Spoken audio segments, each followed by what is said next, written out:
बथेरियां पीरां आसाए बथेरियां पीरां सुन साजी मेरियां पीरां को विरदे है दम दम अली अली सखी लाल कलंदर मस्त मस्त झूले लाल कलंदर हो लजपाल कलंदर मस्त मस्त दम मस्त कलंदर मस्त मस्त दम मस्त कलंदर। मलका कोकसार मरी की लारनस रोड के पास और वापसी की तरफ हम जा रहे थे तो ये दरगाह पे नज़र पड़ी तो मैंने सोचा कि क्यों ना इसका खुद भी नज़ारा कर लूं और आप सब दोस्तों को भी इसका नज़ारा करवाऊं। ये जो रंग बिरंगे कपड़े आपको नज़र आ रहे हैं ये इस बात की गवाही है कि ये दरगाह है, मज़ार है, बैठक है। तो औलिया अल्लाह से बड़े सगीर के अंदर बहुत से मज़ार भी रहे, उनसे मोहब्बत अकीदतमंद बहुत से लोग यहाँ पे मौजूद भी हैं, उनमें हम जैसे खाकसार भी लोग मौजूद हैं। तो आइए हम इसकी सैर करवाते हैं, आपको ज़रा नज़ारा करवाते हैं इसका कि ये है किसकी।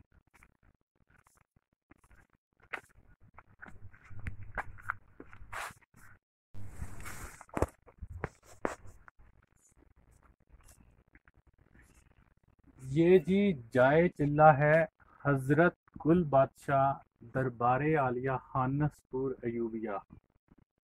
इस बैठक की जो तामीर है वो 1940 में की गई, मतलब तकरीबन 80 साल ये बनते हैं कि तो ये की गई।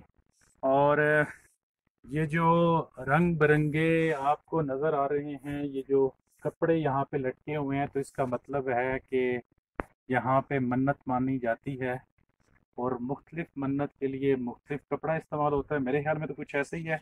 ये घड़ा भी है ये पानी के लिए, जो मुसाफिर यहाँ पे आते हैं उनके लिए ये पंजाब की एक रस्म भी है, रवाज भी है, रवायत भी है। और ये मैं आपको दिखाऊं जी, ये जो परिंदों के लिए भी खाना रखा गया है। माशाल्लाह आबाद है जी, अल्लाह उन सबको जज़ाए खैर दे जो इसकी मेंटेनेंस करते हैं, जो उसकी देखभाल करते हैं, जो उसको आबाद करते हैं, पानी गड्ढे में ला के भरते हैं। ये भी तो एक सवाब का काम है। तो पुरसकून माहौल है, परिंदों की आवाज़ें हैं। और मलका कोसार मरी का तो मौसम वैसे भी आप सबको पता ही है कि बहुत हसीन होता है। तो वो मुझे एक नज़म याद आ गई। मेरे ख्याल में कहीं मैट्रिक 9th-10th में हम पढ़ते थे तो उस वक़्त ये हमारे नज़रों से गुजरी तो फिर हमारे जहनों में फिट होगी। उस वक़्त तो उम्र का ये तकाजा था कि लाज़मी बात है शेर व शायरी से तल्लक इंसान का बन ही जाता है जब इंसान जवानी की तरफ, और मोहब्बत में तो जब मोहब्बत का सफ़र शुरू करता है तो भी उसके लिए ये बात एक मायने रखती है। तो 9th-10th में जब हम पढ़ते थे तो एक नज़म जो है वो नज़रों से गुजरी, फिर वो ऐसी नज़म थी, उसके कुछ अल्फाज ऐसे थे कि वो हमारे दिलो दिमाग में फिट हो गई।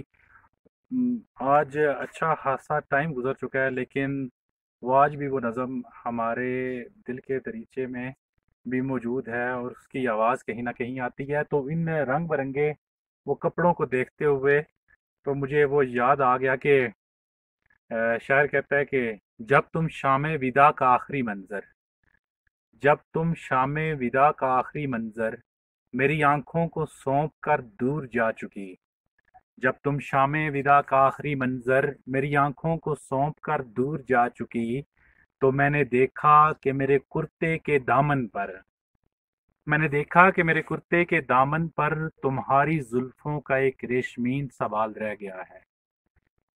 मैं उस बाल को चूम कर वहीं किसी एक पेड़ की टहनी पे बांध कर अपने तारीख शिकस्त खुर्दा मुकद्दर के साथ वापस लौट आया था।